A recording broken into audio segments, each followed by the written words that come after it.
Hello बच्चों, कैसे हो? जय श्री कृष्ण, जय श्री राम। आज हम करते हैं साइंस का कुछ काम। आज हम स्टार्ट करेंगे क्लास 9th सब्जेक्ट साइंस और chapter atom and molecule, video number 2। Start करने से पहले हम से आपसे रिक्वेस्ट करना चाहता हूं, प्लीज लाइक शेयर, और जिन्होंने सब्सक्राइब नहीं किया वो सब्सक्राइब कर दें। हम स्टार्टिंग पुरानी वीडियो में, पहली वीडियो में हम एटम के बारे में पढ़ चुके हैं। Atom smallest particle of a matter, matter का सबसे छोटा पार्टिकल है, जो विच वी कैन नॉट सी, जो हम अपनी आंखों से नहीं देख सकते हैं, जिसका साइज 1 नैनोमीटर है। 1 नैनोमीटर मीन 10 की पावर -9 मीटर के बराबर है, जो आगे डिवाइड नहीं हो सकता। इसके बारे में हम पढ़ चुके हैं। तो इसी के बेस पर जॉन डाल्टन ने, जो 1766 में जिसका जन्म हुआ इंग्लैंड में, जो एक गरीब परिवार से बिलोंग करता था, बुनकर परिवार से बिलोंग करता था, वीवर परिवार से बिलोंग करता था, उसने अपनी लाइफ 12 साल की उम्र में टीचिंग एज ए टीचर काम स्टार्ट किया, और फिर उसके 7-8 साल बाद वो प्रिंसिपल हो गया। वो मैथ्स, फिजिक्स और केमिस्ट्री पढ़ाता था। तो उसने इस मैटर, जो छोटे छोटे पार्टिकल से बना हुआ है, टीनी पार्टिकल से बना हुआ है, जो हमें दिखाई नहीं देते, या जो एटम से बना हुआ है जो हमें दिखाई नहीं देते, उस मैटर के बारे में एक थ्योरी दी, और उस थ्योरी का नाम उसने रखा Dalton's atomic theory of matter. Matter की ऊपर उसने एटॉमिक थ्योरी बनाई, क्या? Dalton atomic theory. और उसमें जो था उसने एक्सप्लेन किया, जो हम लॉज पढ़ चुके हैं, कौन सा? लॉ ऑफ कंजर्वेशन ऑफ मास और लॉ ऑफ डेफिनेट प्रोपोर्शन। उसके बारे में उसने एक्सप्लेन किया कि लॉ ऑफ कंजर्वेशन ऑफ मास और लॉ ऑफ डेफिनेट प्रोपोर्शन उसने अपने एटॉमिक थ्योरी ऑफ मैटर में दिए। एटॉमिक थ्योरी ऑफ मैटर में उसने कुछ पोस्टुलेट, 6 पोस्टुलेट दिए, 6 पॉइंट दिए उसने, जिसमें सबसे पहला पॉइंट क्या है कि ऑल मैटर्स, आपको मैटर्स तो पता है, anything which occupy space and has mass and occupy space, has mass and occupy, जो जगह घेरता है और इसका कुछ ना कुछ क्या होता है? मास होता है, उसे हम क्या बोलते हैं? मैटर। इसका मतलब जितने भी मैटर हैं वो क्या है? छोटे छोटे पार्टिकल से बने हुए हैं, छोटे छोटे पार्टिकल से बने हुए हैं। उन छोटे छोटे पार्टिकल को हम क्या बोलते हैं? एटम बोलते हैं। तो वो जो आप पहले भी पढ़ चुके हो कि मैटर जो है वो छोटे छोटे पार्टिकल से बना हुआ है, उन छोटे छोटे पार्टिकल का नाम डाल्टन ने क्या दे दिया? एटम दे दिया। कि एटम वो सबसे छोटा पार्टिकल है जो मैटर को बनाने में काम आता है, सबसे छोटा पार्टिकल। फिर उसने उसने क्या दिया? दूसरा पॉइंट दे दिया कि एटम इतना छोटा है कि atom are indivisible particle which can not be created और destroyed in the chemical reaction. जब उसने कहा कि मैटर छोटे छोटे पार्टिकल से बना हुआ है, जिसने उसका नाम क्या दे दिया? एटम दे दिया। फिर बाद में उसने कहा कि एटम इतना छोटा है कि उसको हम आगे डिवाइड नहीं कर सकते, चाहे बाद में इसके कुछ ड्रॉबैक हो। इसका ड्रॉबैक भी था, लेकिन उस टाइम उसने ये कहा था कि एटम जो है इतना छोटा पार्टिकल है कि वो इंडिविजुअल मींस डिवाइड नहीं हो सकता, can not divide further, undestructive, and जो ना तो क्रिएट होता है ना ही डिस्ट्रॉय होता है ड्यूरिंग द केमिकल रिएक्शन। जब उसने कहा कि neither create not destroyed during the chemical reaction, तो इसका मतलब जब भी कोई रिएक्शन होता है, जब भी कोई रिएक्शन होता है, तो रिएक्शन से पहले किसी भी रिएक्टेंट मींस सब्सटेंस का मास, और रिएक्शन के बाद किसी भी सब्सटेंस का मास वो हमेशा सेम रहता है। और ये जो सेकंड लॉ है, जो सेकंड लॉ है means atom are indivisible particle या undestructive particle which can not be created not destroyed during the chemical reaction. ना तो क्रिएट होता है ना डिस्ट्रॉय होता है केमिकल रिएक्शन में। इसका मतलब रिएक्शन से पहले और रिएक्शन के बाद एटम जो है वो सेम रहता है, वैसा का वैसी रहता है। तो इसके बेस पे क्या दिया उसने? यही स्टेटमेंट उसने क्या बना दी? Law of conservation of mass की स्टेटमेंट को ये सेटिस्फाई करता है। Law of conservation of mass को डाल्टन्स का सेकंड पोस्टुलेट सेटिस्फाई करता है। क्यों? क्योंकि एटम केमिकल रिएक्शन के दौरान ना तो क्रिएट होता है ना ही डिस्ट्रॉय होता है, तो वो सेम रहता है। तो इसी का यही जो सेकंड पोस्टुलेट है वो law of conservation of mass को ओबे या फॉलो करता है। फिर उसने तीसरा बनाया। तीसरा क्या कहा, atom of the given element are identical in mass and chemical property. अगर कोई एलिमेंट ले लिया मैंने क्या ले लिया, कोई एलिमेंट गोल्ड ले लिया, एयू गोल्ड, या कॉपर ले लिया। अगर एक एलिमेंट गोल्ड ले लिया तो इसमें जो एटम होंगे, इसमें जो छोटे छोटे पार्टिकल होंगे, इसके जितने भी एटम होंगे, जितने भी इसमें एटम होंगे, वो सारे एटम का मास सेम होगा और सबकी केमिकल प्रॉपर्टी भी क्या होगी, सेम होगी। इसके लिए इस गोल्ड एलिमेंट में जो एटम है उन एटम का मास और उसकी केमिकल प्रॉपर्टी सेम होंगी। और ऐसी कॉपर, इसके अंदर कॉपर जिस एटम से बना, इसके अंदर जो एटम होंगे हर एटम का मास और हर उस एटम की केमिकल प्रॉपर्टी सबकी क्या होगी, सेम होगी।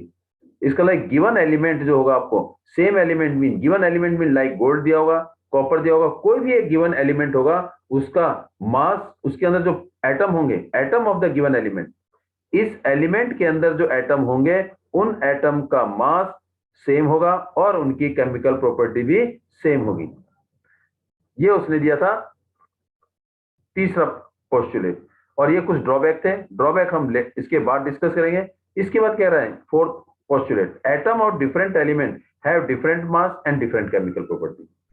जब एटम एक सेम एलिमेंट के आइडेंटिकल मास और सेम केमिकल प्रॉपर्टी है, तो अगर डिफरेंट एटम लेते हैं, डिफरेंट मॉलिक्यूल लेते हैं या डिफरेंट एलिमेंट लेते हैं, मान लो मैंने ले लिया एक गोल्ड ले लिया और एक ले लिया कॉपर, अगर दोनों को कंपेयर करें तो ये जो गोल्ड एलिमेंट है इसमें जो एटम होंगे वो गोल्ड के होंगे, इसमें जो एटम होंगे वो गोल्ड के होंगे, और इसमें जो एटम होंगे वो कॉपर के होंगे। तो इस atom which is present in gold, जो एटम इस गोल्ड में है और जो एटम इस कॉपर में है, दोनों का मास अलग अलग होगा, डिफरेंट होगा, क्योंकि दोनों एलिमेंट अलग अलग है। तो इनके अंदर जो एटम होंगे उन एटम का मास भी अलग अलग होगा और इनके अंदर जो एटम होंगे उनकी केमिकल प्रॉपर्टी भी अलग अलग होगी। अगर हम गोल्ड और कॉपर दोनों को कंपेयर करते हैं, मींस गोल्ड में जो एटम होगा, कॉपर में जो एटम होगा, दोनों का एटम का मास अलग अलग होगा। गोल्ड में जो एटम होगा, कॉपर में जो एटम होगा, दोनों की केमिकल प्रॉपर्टी भी अलग अलग होगी। अगर दो अलग अलग एलिमेंट हैं, उनके वो जिस एटम से बने हुए हैं उन एटम का मास अलग अलग होगा और उनकी केमिकल प्रॉपर्टी भी अलग अलग होगी। कब, जब दो डिफरेंट एलिमेंट होंगे, दो डिफरेंट एलिमेंट के एटम का मास और उनकी केमिकल प्रॉपर्टी अलग होगी, जैसे गोल्ड और कॉपर। फिर उसने अगला पांचवा पोस्टुलेट दिया। पांचवा पोस्टुलेट क्या दिया कि atom combine in a ratio of whole number to form a compound. उसने ये कहा कि अगर कंपाउंड बनाना है तो कंपाउंड क्या है, chemical combination of two or more substance, to or more element in a fix ratio. इसका मतलब कंपाउंड बनाने के लिए एटम को क्या करेंगे, कंबाइन करेंगे। जब हम कंबाइन करेंगे तो वो जो बनेगा तो वो क्या होगा, हमेशा जो एलिमेंट होंगे, जो एटम होंगे वो क्या होंगे, एक होल नंबर में ऑब्टेन होंगे। Atom are combined in a ratio of whole number, means अगर मैंने वाटर बनाया H2O एक एग्जांपल ले लिया, तो इसमें जो हाइड्रोजन और ऑक्सीजन, इसका मतलब हाइड्रोजन कितने लेंगे इसमें 2 और ऑक्सीजन कितने लेंगे इसमें 1, तो इसका मतलब 2:1। इसका मतलब हाइड्रोजन के 2 एटम और ऑक्सीजन का 1 atom, means hydrogen and oxygen are combined in 2:1। 2:1 में ही कंबाइन होंगे, क्या बनाने के लिए, वाटर कंपाउंड बनाने के लिए। और ये क्या होगा, हमेशा फिक्स रहेगा, ये बदलेगा नहीं, क्योंकि compound chemically combination of two or more substance और atom in a fix ratio. एक एग्जांपल लेते हैं, जैसे CO2 है, CO2 में कार्बन 1 और ऑक्सीजन 2। इसका मतलब कार्बन डाइऑक्साइड बनाने के लिए, कार्बन डाइऑक्साइड बनाने के लिए कार्बन और ऑक्सीजन दोनों का रेशो 1:2 होना चाहिए। मींस रेशो ऑफ किसका, एटम का, एटम का रेशो, मास का रेशो नहीं। इसका मतलब एक कार्बन का एटम और 2 ऑक्सीजन के एटम। कार्बन डाइऑक्साइड में एक कार्बन का एटम है और 2 ऑक्सीजन के एटम है, तभी मेरा कार्बन डाइऑक्साइड बनेगा।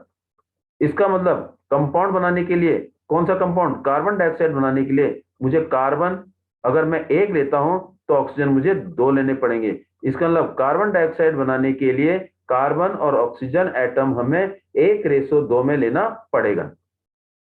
अब जैसे एक है SO2 sulphur dioxide, sulphur dioxide बनाने के लिए मुझे क्या चाहिए, सल्फर चाहिए, और ऑक्सीजन चाहिए। सल्फर के कितने एटम चाहिए? एक। ऑक्सीजन के कितने एटम चाहिए? दो। तो इसका मतलब सल्फर और ऑक्सीजन दोनों 1:2 में अगर हम मिलाएंगे तो मेरा क्या बनेगा? Sulphur dioxide. Means sulphur dioxide बनाने के लिए sulphur and oxygen are combined किस रेशो में? 1:2 में, और ये कंपाउंड बन जाएगा। मींस रेशो जो हमें मिलेगा वो एक simple whole number, small whole number में मिलता है। इसके बाद क्या रहा है? रिलेटिव रेशो ऑफ स्मॉल भी लिख सकते हैं इसमें। क्या लिख सकते हैं? Small whole number.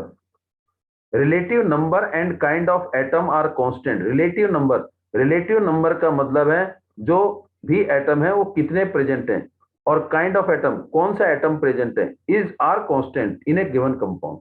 कंपाउंड बनाने के लिए रिलेटिव नंबर जो जस्ट सिमिलर किसकी तरह लगता है? फोर्थ की तरह।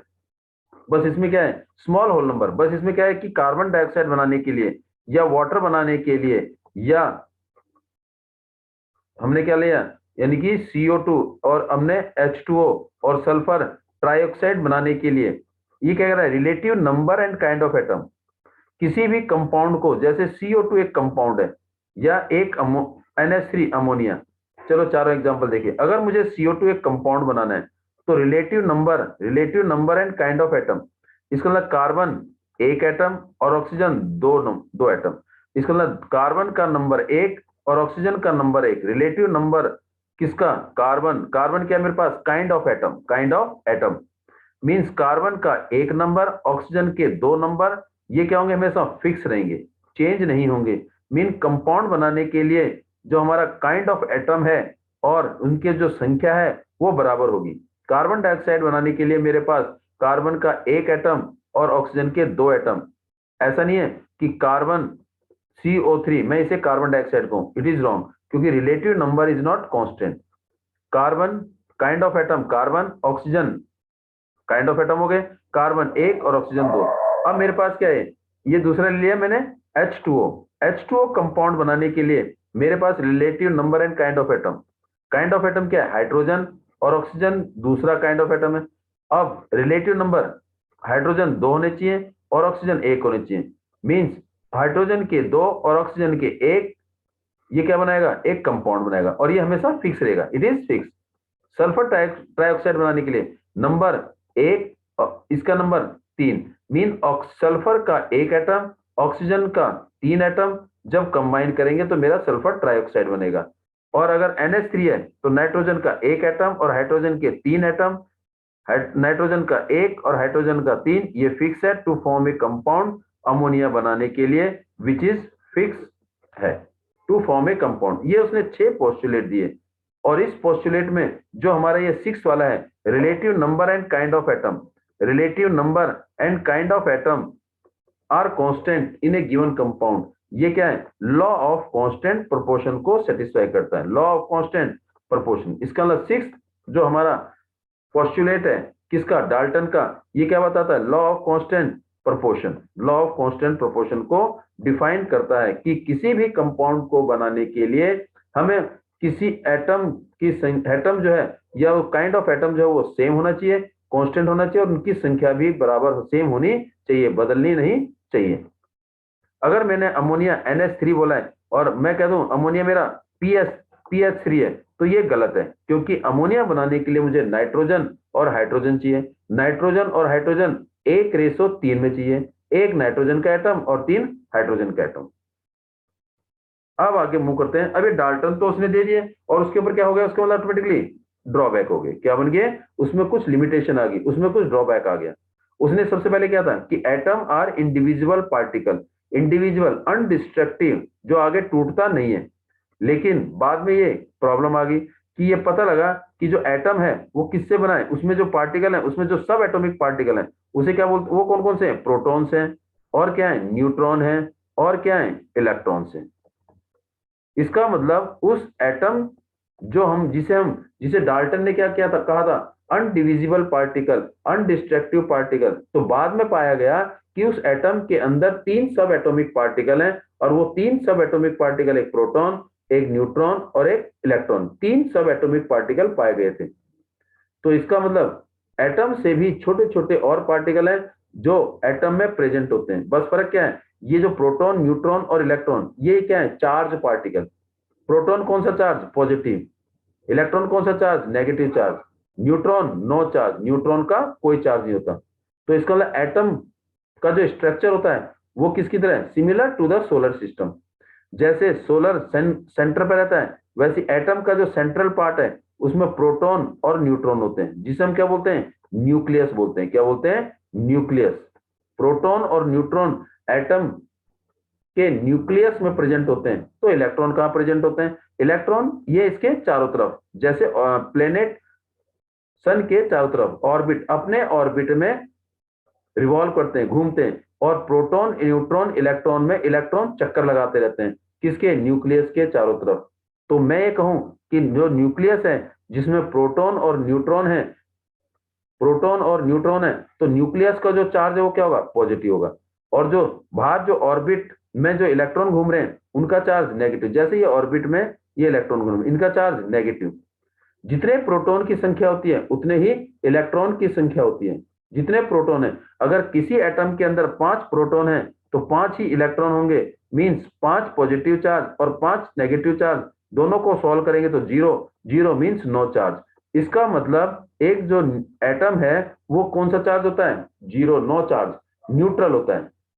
क्यों, नंबर ऑफ प्रोटॉन और नंबर ऑफ इलेक्ट्रॉन दोनों की संख्या बराबर होती है, प्लस माइनस दोनों का इफेक्ट जीरो होता है। तो इसीलिए उसके सब एटॉमिक पार्टिकल है प्रोटॉन, न्यूट्रॉन और इलेक्ट्रॉन। तो उसने ये कहा कि the indivisibility of an atom was prove wrong. जो इंडिविजिबिलिटी ऑफ एटम थी वो गलत प्रूफ होगी। कैसे, कि an atom can be further सब डिवाइडेड। जो सेकंड पोस्टुलेट था कि उसने कहा था कि इनडिविजिबल अनडिस्ट्रक्टिव पार्टिकल, लेकिन एटम जो है उसको हम आगे डिवाइड कर सकते हैं, किसमें, प्रोटॉन में, किसमें, न्यूट्रॉन में, किसमें, इलेक्ट्रॉन में। However an atom is the smallest particle that take part in the chemical reaction. जबकि एटम जो है वो छोटा पार्टिकल है जो केमिकल रिएक्शन में हिस्सा लेता है, फिर भी उसके कुछ सब एटॉमिक पार्टिकल हैं। ये इसका पहला ड्रॉबैक था। अब दूसरा ड्रॉबैक देखते हैं क्या है। दूसरा ड्रॉबैक था, डाल्टन ने यह कहा था कि atom of the same element या given element, atom of given element are identical in mass, mass same है and same identical in mass and same chemical property. जब ये देखा कि जब आइडेंटिकल इन मास है, इसका मतलब मास सेम है, लेकिन पाया गया कि एटम में जो प्रोटॉन, न्यूट्रॉन और इलेक्ट्रॉन जो सब एटॉमिक पार्टिकल है, तो किसी एक एलिमेंट के अंदर ये पाया गया कि प्रोटॉन की संख्या तो सेम है लेकिन न्यूट्रॉन की संख्या अलग अलग है। कोई भी एक एटम लिया, जैसे क्लोरीन ले लिया, क्लोरीन जैसे एटम है उसमें प्रोटॉन की संख्या तो 17 ही है, लेकिन इनमें न्यूट्रॉन की संख्या अलग अलग है। किसी में न्यूट्रॉन की संख्या क्या थी, 18 थी, और किसी में न्यूट्रॉन की संख्या 20 थी। जब न्यूट्रॉन की संख्या अलग अलग होने की वजह से इस क्लोरीन का मास जो है वो अलग अलग हो गया। और जबकि उसने क्या कहा था, डाल्टन ने कहा था कि atom of the given element are identical in mass. इसका मतलब किसी भी एक एलिमेंट के एटम, उनके जो मास होंगे, हर एटम का मास सेम होगा। लेकिन ये देखा गया कि कुछ एटम ऐसे थे कुछ एलिमेंट ऐसे थे जिनमें प्रोटॉन की संख्या तो सेम थी लेकिन न्यूट्रॉन की संख्या अलग अलग हो गई। न्यूट्रॉन की संख्या अलग अलग होने से उनका एटॉमिक मास भी अलग अलग हो गया। जब एटॉमिक मास अलग अलग हो गया तो वो जो कैटेगरी हुई थी उनको बांटा गया था, उनको किस में बांटा गया था, आइसोटोप। तो उसका जो ड्रॉबैक था सेकंड वाला, वो आइसोटोप था। तो आइसोटोप क्या है, वो एलिमेंट जिसमें एटॉमिक नंबर तो सेम है, मींस प्रोटॉन की संख्या तो सेम है लेकिन मास अलग अलग है, जिनमें एटम, आइसोटोप क्या है, वो एलिमेंट जिनके एटम का मास अलग अलग होता है, एटम का मास अलग अलग होता है। तो जो सेकंड ड्रॉबैक था, थर्ड जो पोस्टुलेट था, atom of the given element are identical in mass and chemical property, तो आइसोटोप होने की वजह से वो उसका ड्रॉबैक हो गया। According to the Daltons, the atom of the same element are similar in all respect, हर रेस्पेक्ट में सेम है। लेकिन ये पाया गया कि atom of the some element, कुछ एलिमेंट के एटम जो थे उनका मास और डेंसिटी अलग अलग थी। मास और डेंसिटी अलग अलग होने की वजह से उनको आइसोटोप बुलाया गया। जैसे क्लोरीन हैज 2 आइसोटोप जिनके मास नंबर 35 और 37 है। इसका मतलब क्लोरीन एटम है, एक क्लोरीन एटम है, देखो ये क्लोरीन एटम है, इसका मतलब इसमें एटम तो सभी सेम होंगे, क्लोरीन एटम एक ही टाइप के एटम होंगे, लेकिन हर एक ही टाइप के एटम, लेकिन इस एटम क्लोरीन एटम का, इस क्लोरीन एटम का मास अलग अलग होगा। इसका मास कितना हो गया 35, इसका कितना हो गया 27, 37, तो इसका मतलब मास अलग अलग होगा। और ये किस में आ गए, आइसोटोप में आ गए। इसका मतलब isotope is the drawback of the Dalton third postulate. फिर उसने एक और कहा था कि atom of different element, atom of different element, जैसे एक कैल्शियम ले लिया, एक आर्गन ले लिया, दोनों दोनों एलिमेंट अलग अलग हैं, लेकिन इसका मतलब इसका एटम कौन सा होगा कैल्शियम और इसका एटम कौन सा होगा आर्गन, तो दो अलग अलग एलिमेंट है। उसने ये कहा था कि atom of the different element की जो अगर डिफरेंट एलिमेंट एलिमेंट लेते हैं उनके अंदर जो एटम है उनका मास भी अलग अलग होगा और उनकी केमिकल प्रॉपर्टी भी अलग अलग होगी। अब ये भी इसमें ड्रॉबैक आ गया, जब ये पाया देखा गया कि कुछ एलिमेंट, जैसे एक एग्जांपल आपके सामने कैल्शियम और आर्गन है, ये पाया गया कि कैल्शियम और आर्गन दो अलग अलग एलिमेंट है, लेकिन इनके एटम, इनके अंदर जो एटम है या इनका जो एटम है इनका मास सेम था, जबकि दोनों एलिमेंट अलग अलग हैं। इसका मतलब एटम दोनों अलग अलग हैं, जब एलिमेंट अलग अलग हैं तो इनके एटम भी अलग अलग होंगे। तो इस वाले एटम का मास 40 था कैल्शियम के, और आर्गन का मास भी क्या था 40 था। इसका मतलब दोनों की केमिकल प्रॉपर्टी तो अलग अलग है, क्योंकि केमिकल प्रॉपर्टी प्रोटॉन की संख्या इलेक्ट्रॉन की संख्या के ऊपर डिपेंड करती है, लेकिन इसमें क्या है दोनों केमिकल प्रॉपर्टी तो अलग अलग है, केमिकल प्रॉपर्टी आर डिफरेंट, इन दोनों की केमिकल प्रॉपर्टी डिफरेंट है, लेकिन इनके जो मास नंबर है वो सेम है। और जबकि डाल्टन ने कहा था दो अलग अलग डिफरेंट एलिमेंट के जो एटम है उनका मास नंबर सेम होता है, और यहां पर मास नंबर सेम है, दो अलग अलग एलिमेंट है, दोनों का मास नंबर अलग अलग है। तो इसका मतलब ये उसका क्या निकल गया, ड्रॉबैक हो गया कि कुछ एलिमेंट ऐसे पाए गए थे जिनका मास नंबर कुछ नहीं एक दो ही है, जिनका मास नंबर अलग अलग है। तो इसको कैटेगरी क्या किया गया था आइसोबार में, इसको क्या किया था आइसोबार। तो isobar is the drawback, is the limitation of fourth postulate of Dalton. Dalton का जो फोर्थ पोस्टुलेट था वो आइसोबार उसका ड्रॉबैक था। तो डाल्टन ने क्या कहा था, देखो Dalton also claim that atom of the different element have different in all respect, her respect में डिफरेंट एलिमेंट के एटम अलग अलग होंगे, लेकिन पाया क्या गया आर्गन और कैल्शियम दो अलग अलग एटम है, तो दोनों का mass each have the mass is 14 AMU atomic mass in unit, दोनों का मास 40 था, जिसे आइसोबार की कैटेगरी में डाला गया। तो isobar is the drawback of the किसका डाल्टन पोस्टुलेट, डाल्टन के पोस्टुलेट का आइसोबार भी एक ड्रॉबैक है। ये किसका ड्रॉबैक कि एटम ऑफ डिफरेंट एलिमेंट, अलग अलग एलिमेंट के एटम उनके मास नंबर अलग अलग होते हैं और केमिकल प्रॉपर्टी भी अलग अलग होती है। तो आइसोबार उसका ड्रॉबैक है, क्यों, क्योंकि आइसोबार में कैल्शियम और आर्गन का मास क्या है सेम है।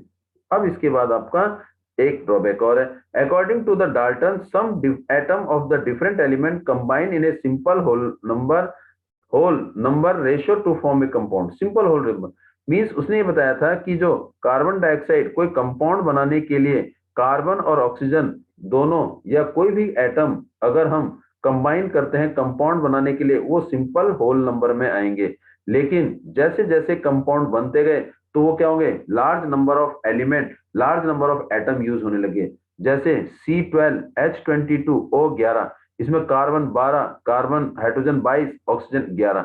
ऐसे ही आपके C17H35COOR large number of atom use करने लगे, not in simple whole number में यूज नहीं हुए, तो ये उसका क्या बन जाएगा ड्रॉबैक बन गया, बड़ी बड़ी चेन बनने लगी। तो इसका जो उसने कंपाउंड बनाने के लिए ये कहा कि जो एलिमेंट हैं वो कंबाइन होंगे एक सिंपल होल नंबर में, तो सिंपल होल नंबर में कंबाइन, स्मॉल होल नंबर में कंबाइन नहीं हुए, वो लार्ज नंबर में भी यूज होने लगे। तो दिस इज द ड्रॉबैक किसका डाल्टन का फिफ्थ वाला।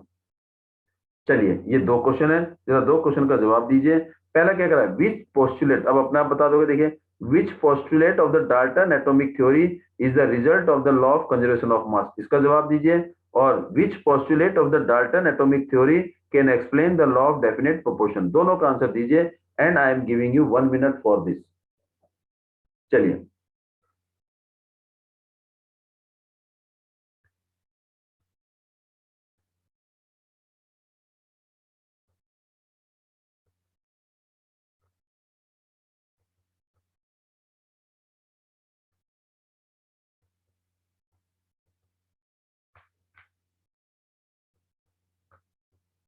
अभी ये डिस्कस कर चुके हैं, आपको पता हो जाना चाहिए आपका अपने आप ही।